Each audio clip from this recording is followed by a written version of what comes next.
Dan apakah sebuah kejadian tsunami misalnya boleh dirancang dan dilakukan oleh manusia? Kembali lagi ke Amerika. Amerika sudah punya teknologi sudah lama. Dia bisa berubahin jet stream. Gampang bikin tsunami. Rekaman dari Indonesia sama yang dulu ada Asian tsunami. Rekaman dari Indonesia sama India itu 6,4 skala Richter.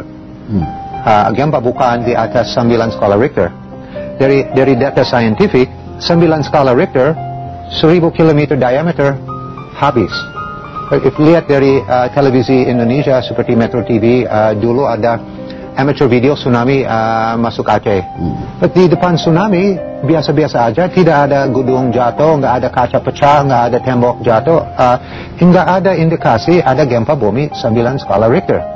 Indonesia protes hari pertama ini, gempa ini ledakan bom di bawah tanah, bukan gempa. Hari besok Indonesia diam, India protes, ini ledakan bom di bawah tanah, jadi berita dari India sendiri. Kenapa semua gempa bumi ada vibrasi nama S-wave, seperti kita tarik tali lebih kencang, di samping ada vibrasi pip pip pip pip, jadi gempa, ya. Yang jadi di Aceh bukan seperti itu, ada P-wave, ada like that, ya. And bukan 9 skala Richter. And dari media internasional dia kasih pusat gempa di Aceh Utara. But itu jauh ke selatan dari situ, di pusat. So ini 6,4 skala Richter. Ini jauh dari Aceh. Kenapa di utara bisa mulai tsunami besar dari sana langsung ke Aceh? Ini harus mulai dari sini, dari ke selatan, bukan dari utara. Terus ada physicist dari Prancis dari jalur saintifik dibuktikan ini tsunami ini bukan dari gempa bumi, itu ledakan bom di bawah laut. And boleh lanjut sedikit lagi, yang jadi di Jepang bulan Maret tahun lalu. Satu kota rekam 6,1 skala Richter. Semua kota lain di pulau Jepang rekaman di bawah 6 skala Richter, bukan 9 skala Richter dari media barat, dari Amerika.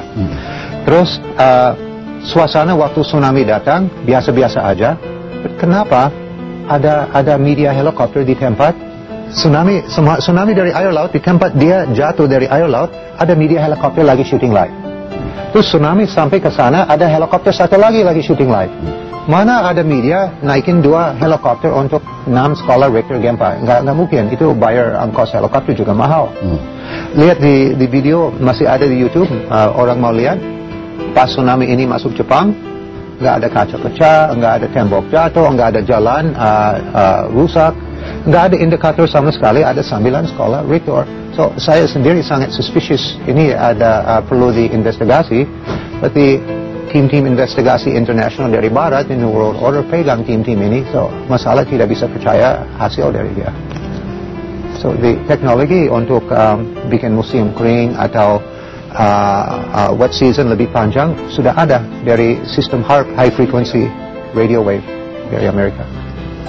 Baik, terima kasih. Jadi banyak lagi kita akan minta pandangan Jerry DeGray ini, dan saya pikir ini merupakan satu pandangan dan juga buah fikiran yang sangat-sangat jarang untuk kita dengar. Baik, kita akan berehat dulu seketika. Kita akan bersama lagi selepas ini, dan jangan kemana-mana, teruskan bersama kami di Al-Kuliah TV3. Ya Rasulullah. Alhamdulillah, saudara, selamat kita terus kembali dalam rancangan Al-Kuliah, dan kita masih lagi bersama dengan Jerry DeGray, dan kita bercakap tentang topik yang dinamakan sebagai penipu dunia. Dan siapakah sebenarnya penipu dunia? Ada 3 pemain utama yang mencorakkan dunia pada hari ini, yang menjadikan dunia dalam keadaan huru-hara dan sebagainya. Baik, Jerry DeGray tadi telah memberikan teorinya bagaimana kejadian tsunami merupakan sebuah ciptaan manusia, bukan daripada kesan gempa bumi, tetapi merupakan satu perancangan letupan yang sangat kuat dari bawah bumi. Pendapat beliau merupakan satu pendapat yang saya pikir sangat berani, dan tentu dia juga mempunyai pandangan yang tersendiri, keyakinan yang tersendiri bagaimana dia yakin kepada hujah yang dia katakan. Baik, kita tinggalkan dulu hujah tadi. Kita nak pergi kepada maksud ayat surah Al-Baqarah ayat 120. Yang saya bacakan maksudnya, sekali-kali tidak akan reda orang Yahudi dan Nasrani sehinggalah kamu mengikut jalan-jalan mereka. Jerry DeGray pernah berada dalam agama lain sebelum ini, kini berada dalam agama Islam. pandangan Jerry Gray terhadap ayat 120 ini? Oh, lihat di Palestina, diizinkan Yahudi dari Israel boleh ambil tanah dia. Dia nggak ganggu orang Palestina. Orang Palestina lempar batu, mau fighting, mau pegang hak milik dia. Israel kirim pesawat perang, bom Israel, ya. Dia nggak bom Palestina, dia nggak mau stop ganggu orang Palestina sebelum dia ikut yang semua Yahudi minta dari dia, ya. Bukan semua orang Palestina Muslim, ya, ada Palestina Yahudi juga, ya. But di Jakarta atau di Indonesia ada pastor pernah bilang, kita agama Kristen kena laknat dari Tuhan. Sebelum semua Muslim masuk agama Kristen, laknat ini Tuhan gak mau lepas. Ada pendeta lagi omong seperti itu, yang siapa ikut dia mau kerja keras untuk ajak orang Islam ke agama Kristen. Sampai dia dapat mobil kijang, 100 orang masuk agama Kristen dapat hadiah mobil kijang. Ikhlas atau tidak, yang paling penting di tanda tangan surat ini dia mau terima agama Kristen. Dan dia cari-cari orang miskin. So, dia ikut agama Kristen, dia bisa makan, ada tempat tinggal, bisa sekolah, ya. Dia nggak ikut agama Kristen, dia lagi cari jalur hidup. But ada fanatik seperti itu. Nah, saya orang Kristen, saya nggak mau orang Muslim ikut agama saya, dia nggak ikhlas. Seperti Islam harus ikhlas, ya. But lihat ya, ancaman dari Amerika, di bom Timur Tengah, di fitnah ustadz-ustadz kita, di fitnah Saddam Hussein, Iraq, Afghanistan, Jordan, Syria, Iran, Libya.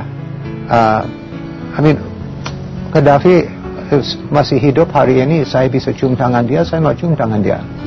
Saya tidak lihat ini teroris, saya lihat ini orang baik. Dia berani stand up ke Amerika, PBB tugas sama Amerika, fitnah, dan tidak ada bahan bukti kesalahan dia jatuh sampai bunuh dia. So, ini udah jelas dari tentara Kristen selalu dihancam negara-negara Islam, dan di belakang ini Yahudi Israel. Ini yang ada tugas sama-sama. Yahudi manipulasi Amerika untuk perang sama Irak, manipulasi Amerika untuk perang sama Afghanistan.